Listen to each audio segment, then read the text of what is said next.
Hi, I'm Marcus the Maximum. Welcome to my show. Today I'll be showing you my new toy I got from Costco. I have a drone here.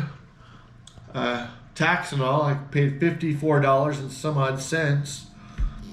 And it's probably the coolest drone I've ever had.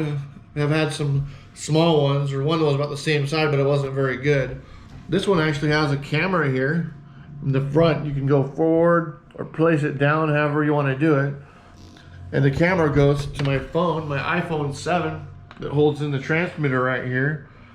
And I can actually see what the camera sees right through here in my phone and probably record it as well. It's raining right now, so I haven't been able to...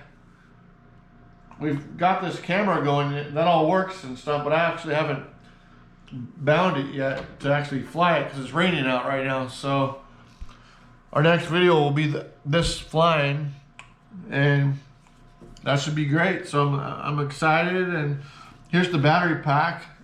It's a LiPo, one cell LiPo. It's got like 3.7 volts. It says 3.8 here, but it's supposed to be 3.7. Takes a couple hours to charge it up. It goes right in the back here. You gotta be careful because it's the antenna from the receivers right there. So when you put it in, you gotta be careful. So it goes in like that, snaps in, and you're pretty much ready to go. I would try to bind it now, but I don't want to fly it in the house. It says not to do that. So thank you for watching my show. My name is Marcus the Maximum, and I will see you in the next one. Goodbye.